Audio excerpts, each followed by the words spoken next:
Hey class, since y'all have been begging to have class outside, I figured, hey, why not? Let's have class outside today. It is beautiful, and I thought we'd enjoy a different view instead of my bedroom or my living room or wherever else we've been, or the classroom. That's where we were.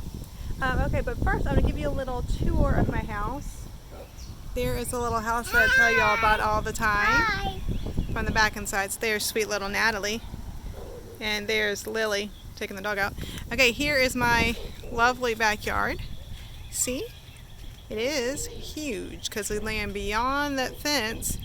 All of that is also our land. So it's pretty cool. So if y'all getting bored in your yard, you're welcome to come tramp around in my yard. Don't worry, that is not a lovely water spot to swim in. It's actually pretty nasty. So I'm sure you hear my dog. There he is. There is Samson, so he does exist. Protecting us from bees. Okay, so as we're coming around here are some trees, there's a building. Hey, look, there's a board with some class information on it. So let's start lessons today. So get out your grammar book. I want you to turn to page 147. And if you look at the top, it says diagramming adjective phrases. So last week we talked about using participial phrases. And then we talked about participles. So remind you, a participle is a verb used as an adjective, and they end in these letters, ing, d, ed, t, or en. And then the last lesson you did last week was a participial phrase consists of the participle together with its modifiers or complements. So that whole phrase, handing Bryce in the present, is describing mom. And so now we're just going to diagram these phrases. So if you look on page 147, it has several different examples for you. We have prepositional phrase and one-word participles. And we have this one on the board. So if you look over here, but before we do that, let's review real quick. Remember, adjectives go under the noun they describe. So on my board, you will see boy walked home. Those are my main parts. Subject, verb, object. What two words are describing boy? The and tall, so they go under boy. So the same thing with adjective phrases. Just have some more words with them. Adjective phrases go under the nouns they describe. So if you see in your book, the same example is written on the board. The laughing child with the yellow hat waved. So my subject is child. And the word the and laughing are describing child. Now you notice laughing looks a little weirder. Notice you draw your slanted line, then you make up a straight line. That's how you do any word, any adjective ending in ing, like laughing. You draw the line like that. Slanted line and then a straight line, and you just write it at a curve right there. That's how you do your ing adjectives. And then we have our prepositional phrase with the yellow hat. So, if you look at this, your preposition always goes on that slanted line. And your object of the preposition always goes on the straight line, OP. So you write it, without the words on it, you write it slanted and straight out like that. Then down here, see right here, are the words that are describing your object of the preposition. In this example, it's hat. Okay, so these words are under hat because they are describing this object. So that's what these would be. And there could be more than two. There could be only one. You don't have to have any. But if you do have adjectives in a prepositional phrase, they are describing your object of the preposition. And then waved is your verb. So that's how you do prepositional phrases in one-word participles. I'm going to pause this. I'm going to put a couple more examples on my board for you. Okay, guys, so if you look at your page, on page 147, I have that second example on the board for you. The child with the yellow hat and brown boots waved. So we're going to label our sentence first. So what is my subject? That's right, it is child.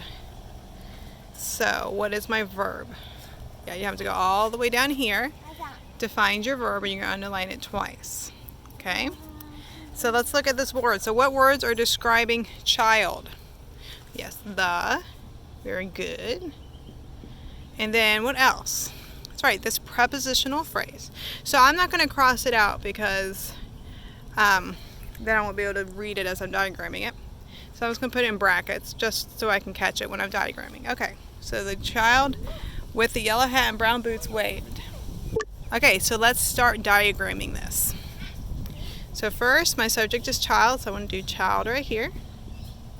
I'm going to give myself plenty of space because you can see this is a very long phrase to diagram. So, boop, I think that's pretty long. So then I'm going to draw slanted line, on the slanted line, the child. Okay, here's my prep phrase. So remember, slanted line for your preposition with. So what is my object of the preposition? Hat is my OP, and there's another OP, isn't there? Whoop, there you go. That's right, boots is your other object of the preposition. So you label those, and then you're going to do this as a compound. Remember our spaceship. That was a terrible spaceship right there. Let's try that again.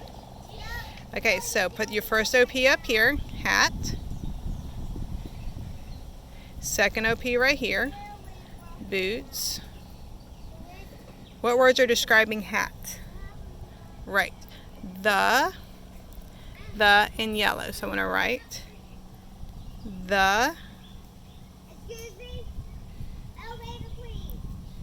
in yellow. And then what words are describing boots? And brown. Nope, just kidding. Brown. The word brown is describing boots. So that's what you should look like so far, and then you do your and right here. So remember, that's where we put to connect our objects. So that's what your prepositional phrase should look like. So we're going to go over here and we're going to put waved. So that's, if you look at your example, that's what it would look like. Again, step by step. Preposition, my two objects of the preposition, and then the adjective. Okay, here's the third example on the board. Smiling broadly at Bryson, Mom gave him the present. So if you look at your book, again on 147, we're doing the participial phrase with adverb and prepositional modifiers. Okay, one step at a time, guys. One step at a time. So first, let's label our sentence. It says, smiling broadly at Bryson, Mom gave him the present. So what's my subject? Mom, that's right. So underline mom is your subject. Mom what? That's right, Mom gave. And then gave who? Him. So what would him be? Him would be an IO. I know we didn't go over these in class, but if it answers the question who, it's an IO. Gave him what? Present. So present would be your direct object. Okay. So let's do this little bit by little bit. So let's do our subject first. Mom. Okay, so we're going to diagram this phrase right here, smiling broadly at Bryson. That is my participial phrase describing how he, describing what Mom is doing, her actions. So, the first word we do is smiling, and notice it ending in ing. So that ing tells me it's going to be a bent. So let me give myself a little more room here. So you're going to do smiling. And then you're going to, the word broadly is describing smiling. So you're going to draw a line under here and put broadly. So let's finish writing the word broadly. And notice what else is here. We have a prep phrase. So again, both of these, broadly is describing smiling, and then at Bryson is describing who she's smiling at. So I'm going to put it as a prep phrase. So at Bryson. At Bryson. And so that's how you do your phrase. There's my participial, smiling. Broadly is telling me how she smiled, hence the adverb. That's ly telling me the adverb. Broadly, smiling, and then who she's smiling at Bryson. So preposition right there, object of the preposition right there. And let's go on with our sentence. So we did mom. So what goes right here? That's right, gave. Now, you notice in your book, and I'm going to go ahead and show you this, it has him as your IO under gave. That is how you diagram IOs. I am not requiring you to do that because we never went over those in class. So I'm not going to put that in my example. So don't worry about the him. Just know that that's an IO. So what is my object? What is my direct object? That's right, present. Okay, what's the only word we haven't diagrammed yet besides him? That's right, the, and that goes under present. So that's how you do it. If you take it one word at a time, you can do it. Just don't do it one big word at a time. Okay guys, if you can look at page 147. We're going to start the exercise. We're going to do the first two together, first three together. You're going to do 4, 5, 6, 8, and 10. So you just have to do 5 by yourself. Now this is one that you won't be able to do in a Google document because of all the lines for diagramming. So just have your parents scan it into Google Docs, but probably easier would be just to have them take a picture of it with their phone, or you can take a picture of it with your phone and then just attach it. And I showed you how to do that in the Google Classroom tutorial that you see on your assignment page. Okay, but let's look at number 1. The gleaming mirror and the golden frame sparkle. So what are our main labeling here? What's my subject? That's right, mirror. What action is the mirror doing? Sparkled, right? It's doing sparkling. So underline that twice. I can't do that with the smartphone. I'm sorry, guys. I left a pen at home. In my house, I mean. Okay. So what we're going to do now is we're going to go over, I'm going to turn to my answer sheet to make sure I tell y'all the right thing. Okay. Oop, don't look.